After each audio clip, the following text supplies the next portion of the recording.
Okay, what happens when a top Trump ally's wholesome family post uses a song from a punk rock band that, well, really doesn't like the MAGA movement?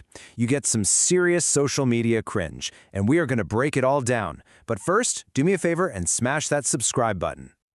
All right, let's just dive right into this because our story today is about two groups of people that you would literally never expect to see in the same sentence. So, in one corner, you've got Katie Miller. She's a former Trump official and she's married to Stephen Miller, one of Trump's most powerful aides. So they are deep in Trump world. And in the other corner, you've got the punk rock legends Green Day, who have been, let's just say, extremely open about how they feel about Trump. So what in the world could bring these two completely opposite universes together? Well, believe it or not, it was just one little Instagram post. So the whole thing kicked off over Labor Day weekend. Katie Miller posts this, seemingly innocent family video reel to her Instagram. And the caption, it was totally on brand for her. A really wholesome message, thanking the former president with all these pics of her family having a great time in Washington, D.C.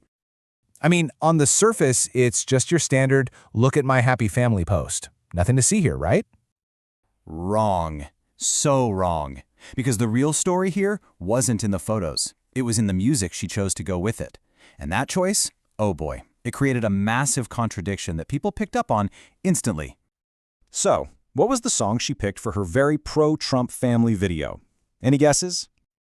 Yep, she picked Wake Me Up When September Ends by Green Day. I mean, it's a classic song for September, for sure, but it's also by a band with some very public and very, very opposite political views. Now, I know what you might be thinking. It's just a song. What's the big deal? But to really get why this was so awkward, you got to understand what Green Day's been up to lately. See, Green Day has not been quiet about their politics. Not at all. All year, they've been using their concerts to call out conservative politicians and the whole MAGA movement. And they are not subtle about it. During a televised performance of their huge hit, American Idiot, Billie Joe Armstrong literally changed the words to scream, "I'm not a part of the MAGA agenda." I mean, it does not get any clearer than that.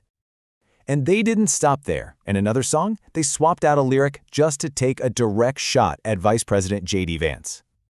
So, yeah, given that the band is this outspoken, using their song in a pro-Trump post is, well, it's a bit of a disconnect, isn't it? And of course, people online noticed this immediately. And you know who was first to point it out? Her own followers, right there in the comments section. The feedback was just boom. Right away, this person wrote, "Pick a different band for your song. Green Day hates America." Pretty blunt. This other person tried to be a little more helpful, commenting, "Great picks. Green Day hates the Dawn, just FYI." A little late for the heads up, but hey, it's the thought that counts. And then, of course, you had this simple, straight-to-the-point take. One commenter just laid it out, Green Day is woke. Honestly, this one emoji pretty much captures the entire vibe of the comments section.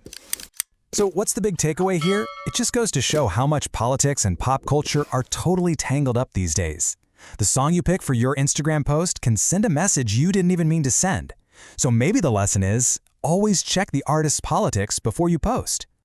And all this makes me wonder, what's the biggest, most awkward clash between a song choice and a social media post you've ever seen? Drop your best stories down in the comments below. And hey, if you like this breakdown, make sure you hit like and subscribe for more explainers just like this one. Thanks for watching.